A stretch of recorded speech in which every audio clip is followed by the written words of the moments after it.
Welcome back to Wager Wars, where Rob and I give you our 4 best picks. This is the special wild card edition. George won the regular season, but now we're moving into the playoffs, so we can see who the playoff champion will be based on how much each bettor profits. All right, so let's take a look at this week's bets for Rob. So we're going to go over 35.5 at -110 for the Bills-Steelers game. Now, a lot of people are talking about the weather, the wind gusts. I don't care about any of that. 83% of the public was hitting the under. I'm fading the public and Mother Nature on this one. A $100 bet here at DraftKings pays $190.91, and the reason why we're going to attack this is because the public has driven the total very low, and I'm predicting a very run-efficient game. Now, when teams really get heavy in these snow games, on the run defense, eventually you will see long balls thrown because receivers get open.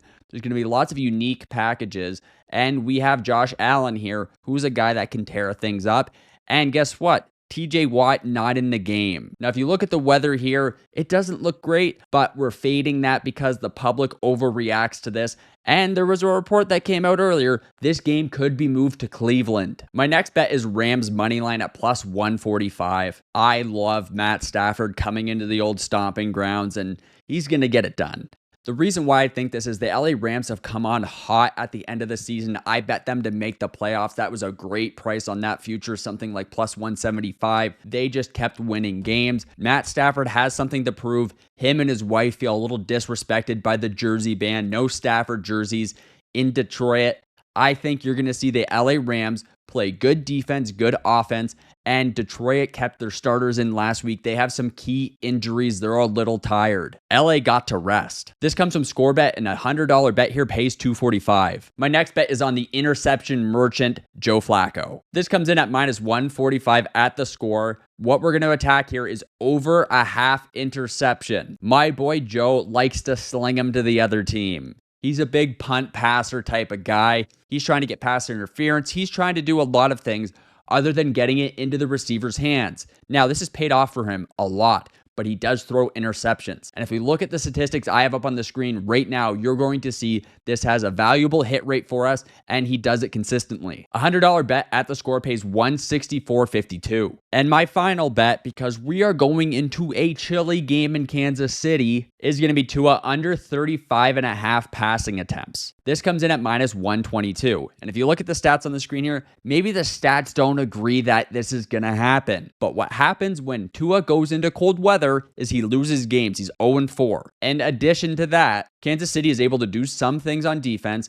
and I think there's going to be a lot of game managing happening here, but you're going to see Miami run a lot of the ball. They're going to do jet sweeps. They're just going to straight up try and do anything they can to avoid having to throw the frozen rock around. We're fading the stats a little bit, but the stats aren't also super in favor of Tua having a giant passing game. When it's cold, they run the ball. Now, a lot of people are huge on Miami money line. I disagree with this. I think there were props you could attack that were much better. A $100 bet at Unibet pays $181.97. And this week, I have the chance to profit $782. Take it away, George. My first bet this week for Wager Wars is going to be Tua Tagovailoa over 25 rushing yards. Those odds are coming in at +750 on FanDuel. When I first saw this line, I really pondered the fact that, wow, this line means that Tua has not rushed for over 25 yards at all this season. As a matter of fact, his best rushing game was versus the Titans when he had 15 yards. What I'm trying to figure out here is when Mike McDaniel decides to pull the rabbit out of the hat. Meaning, you will see Tua this weekend on a couple of these read options, pull it out of the running back's stomach and take it off for a big gain. If you haven't seen it all year, defenses aren't used to seeing Tua on the run. They think that the man is going to die whenever he does do that. So he is being proactive this year, not running a lot. I know that he's a gamer. When it comes time to win a playoff game, you will see Tua rushed for a 25-yard scramble easy, and this line will be the favorable line that takes me to the victory stage of the Super Bowl for Wager Wars. A $100 bet here will return you $850. My second pick this week for Wager Wars is going to be Matthew Stafford over 272.5 passing yards this week. Those odds are coming in at -114 on FanDuel. Matt Stafford and his return to Detroit is going to light Detroit on fire. The Detroit defense has evolved throughout the season. Early in the year, they were playing baby shit soft zone defense. And then this past couple of weeks versus the Cowboys was a perfect example of them playing a lot of manned up defense. Matt Stafford, like Rob said earlier, is mad that they are having a jersey ban. He will go down in Lions Hall of Fame for being one of the best quarterbacks that franchise has ever had. So in his return, he is going to do something spectacular. Puka Nacua and Cooper Kupp in one-on-one situations is very favorable for the Rams. Now, if the Lions decide to play the zone defense that they did at the beginning of the year, Stafford will get this easy. If they decide to man it up, Puka and Cooper Kupp will need to make some serious catches along the sideline. You'll see him in big-time plays, and when you see him, you'll know that George was right. Matthew Stafford going over this is no worry at all. The Lions facing a lot of pressure to get a win, a playoff win at home. I feel they will falter in one of the facets of football, and I think that facet will be their pass defense. A $100 bet here will return you $184. My third bet this week for Wager Wars is going to be the Houston Texans money line. Those odds are coming in at plus 116 on FanDuel right now. I do not want to be the person that misses the boat on what is going to be a, dare I say, dynasty type run from this very young Houston Texans team led by a quarterback who has championship prestige. CJ Stroud. When I fell in love with him was when he was at Ohio State, and in the national title game, he got a rib injury. He was, just like the same way Kirk Cousins was on the quarterback documentary this past year. He goes back and he leads his team to a victory. That was a move and a moment in which it ingrained in my head that this dude's got that dog in him. And Joe Flacco, playing for a team whose mascot is a dog, I think will be lacking the dog that is needed to win this game. Houston, you do not have a problem anymore. Your team is legit. A $100 bet here will return you $216. My fourth bet this week, and it has been the lock of the year if you watch the NFL. Jalen Hurts anytime touchdown scorer. Those odds are coming in at minus 120 right now on FanDuel. Dare I say they get a first and goal situation from the one? What play are they running? Let's not fool ourselves here.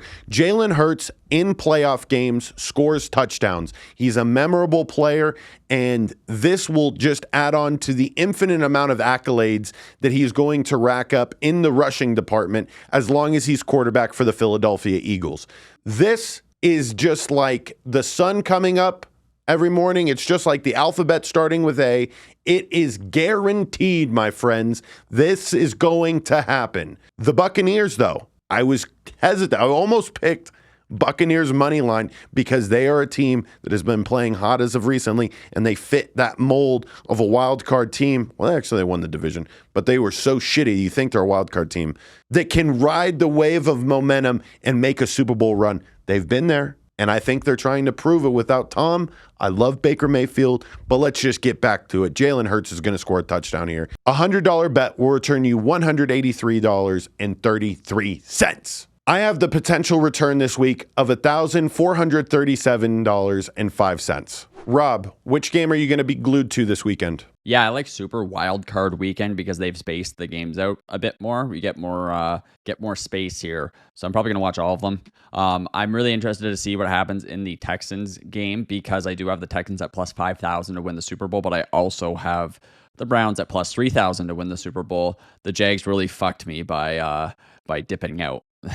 So when you're putting in that bet at the beginning of the year, in your head, are you ever like, oh my God, the Browns may play the Texans in the Super Bowl? Or no, I actually laid it late. I laid it late on Wisecracks. You guys were talking about it, and I went with John on the plus 5,000, and I laid the Cleveland Browns when they played on Thursday Night Football. They had the line up during the game, which not all sports books do. So I went and laid a little hammer. I'm going to be watching the Cowboys-Packers game tighter than any game that I've ever watched this year because I really need to see, is the train going to arrive on time for the Dallas Cowboys? That train being the train of mediocrity and losing for the last 25 years. Is that train going to be on time or will it delay? possibly to the Super Bowl. That is an electric team. But if anybody is going to dethrone them, I think it possibly could be Jordan Love dethroning Mike McCarthy and Mike McCarthy possibly getting fired. There's so many storylines behind that game. And replaced by Bill Belichick. Oh, dude, Bill Belichick coaching for the Cowboys. I don't like it. I love it. Yeah, it'd be something special, and with what they have as pieces, he might actually be able to sort things out. But I don't know if him and Jerry would be able to function simultaneously. That would be interesting. I would love to be a fly on the wall for their first conversation between Jerry and Bill. I would imagine it's monotone. Yeah, there's not a lot of emotion probably showing on either side throughout that. But Jerry likes to win. He just wants to talk while he does it. Only owner I see that does weekly press conferences. Well, Rob, I am so glad that I have the lead on you, and we will be waiting next week to see if I continue this lead or if Rob takes it back. See you next week for Wager Wars.